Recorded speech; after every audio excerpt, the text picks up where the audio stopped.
ದಿಶಾ ನ್ಯೂಸ್ಗೆ ಸ್ವಾಗತ. ನಾನು ಶರಣಪ್ಪ. ಈಗಾಗಲೇ ದ್ವಿತೀಯ PUCಯ ಫಲಿತಾಂಶ ಪ್ರಕಟವಾಗಿದೆ. ಗಂಗಾವತಿ ನಗರದ ಶ್ರೀರಾಮನಗರದ ಶ್ರೀ ವಿದ್ಯಾನಿಕೇತನ PU ಕಾಲೇಜಿನಲ್ಲಿ ಪರೀಕ್ಷೆಗೆ ಹಾಜರಾಗಿರುವ ಒಟ್ಟು ವಿದ್ಯಾರ್ಥಿಗಳ ಸಂಖ್ಯೆ 1457. ಅದೇ ತರನಾಗಿ ಒಟ್ಟು ತೇರ್ಗಡೆಗೊಂಡಿರುವ ವಿದ್ಯಾರ್ಥಿಗಳು 1457. ಒಟ್ಟಾರೆಯಾಗಿ ಈ ಕಾಲೇಜಿನ ಶೇಕಡಾವಾರು ಪರ್ಸೆಂಟೇಜ್ 100ಕ್ಕೆ 100 ಅಂದರೆ 100% ಅಂತ ಹೇಳಬಹುದು.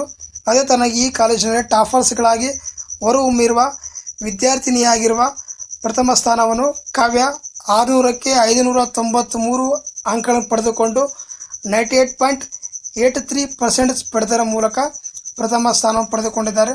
ಅದೇ ತರನಾಗಿ ದ್ವಿತೀಯ ಸ್ಥಾನವನ್ನು ಸಂಗೀತ 600ಕ್ಕೆ 592 ಅಂಕಗಳನ್ನು ಪಡೆದುಕೊಂಡು 98.66% ಪಡೆದರ ಮೂಲಕ ದ್ವಿತೀಯ ಸ್ಥಾನವನ್ನು ಪಡೆದುಕೊಂಡಿದ್ದಾರೆ. ಅದೇ ತರನಾಗಿ ಮೂರನೇ ಸ್ಥಾನವನ್ನು ಅಶ್ವಿನಿ 600ಕ್ಕೆ 591 ಅಂಕ ಪಡೆದರ ಮೂಲಕ 98.5% ಪಡೆದರ ಮೂಲಕ ಮೂರನೇ ಸ್ಥಾನವನ್ನು ಪಡೆದುಕೊಂಡಿದ್ದಾರೆ. ಅದೇ ತರನಾಗಿ ಈ ಕೆಳಗಿನಂತೆ 600ಕ್ಕೆ 590 ಅಂಕಗಳನ್ನು ಪಡೆದುಕೊಂಡಿರುವ ವಿದ್ಯಾರ್ಥಿಗಳು ಆರ್ಚಿ ಕತಾರಿ, ಪೂಜಾ, ಗಂಗಾಧರ್ ಸಾಲಿಮಠ, ಅಕ್ಷತಾ ಇವರೆಲ್ಲರೂ ಸಮಾಂತರವಾಗಿ 600ಕ್ಕೆ 590 ಅಂಕಗಳನ್ನು ಪಡೆದುಕೊಂಡು 98.33% ಪಡೆದರ ಮೂಲಕ ಇವರೆಲ್ಲರೂ ಟಾಪರ್ಸ್ಗಳಾಗಿ ಹೊರಹೊಮ್ಮಿದ್ದಾರೆ ಎಂದು ಹೇಳಬಹುದು. ಅದೇ ತರನಾಗಿ 580ಕ್ಕಿಂತ ಹೆಚ್ಚು ಅಂಕ ಪಡೆದುಕೊಂಡಿರುವ ವಿದ್ಯಾರ್ಥಿಗಳು 156.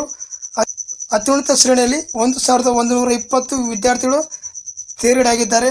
ಅದೇ ತರನಾಗಿ 100ಕ್ಕೆ 100 ಅಂಕಗಳನ್ನು ಪಡೆದುಕೊಂಡಿರುವ ವಿದ್ಯಾರ್ಥಿಗಳು 538, physics 31, chemistry 66, mathematics 237, biology 140, Kannada 33, Sanskrit 21.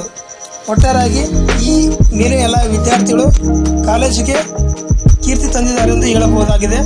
ಅದೇ ತರನಾಗಿ ಪ್ರಥಮ ಶ್ರೇಣಿಯಲ್ಲಿ ಒಟ್ಟು ವಿದ್ಯಾರ್ಥಿಗಳು 327 ವಿದ್ಯಾರ್ಥಿಗಳು ತೇರ್ಗಡೆಯಾಗಿದ್ದಾರೆ. ಅದೇ ತರನಾಗಿ ದ್ವಿತೀಯ ಶ್ರೇಣಿಯಲ್ಲಿ ಒಟ್ಟು ವಿದ್ಯಾರ್ಥಿಗಳು 10 ವಿದ್ಯಾರ್ಥಿಗಳು ತೇರ್ಗಡೆಯಾಗಿದ್ದಾರೆ. ಅದೇ ತರನಾಗಿ ಕಾಲೇಜಿನ ಶೇಕಡಾವಾರು ಪರ್ಸೆಂಟೇಜ್ 100ಕ್ಕೆ 100% ಹೊಂದಿದೆ ಎಂದು ಹೇಳಬಹುದಾಗಿದೆ. ಈ ಸಂದರ್ಭದಲ್ಲಿ ಆಡಳಿತ ಮಂಡಳಿಯ ಅಧ್ಯಕ್ಷರು ಹಾಗೂ ನಿರ್ದೇಶಕರು, ಕಾಲೇಜಿನ ಪ್ರಾಚಾರ್ಯರು, ಸಿಬ್ಬಂದಿ ವರ್ಗದವರು ಈ ಮೇಲಿನ ಎಲ್ಲ ವಿದ್ಯಾರ್ಥಿಗಳಿಗೆ ಅಭಿನಂದನೆಯನ್ನು ಸಲ್ಲಿಸಿದ್ದಾರೆ ಎಂದು ಹೇಳಬಹುದಾಗಿದೆ.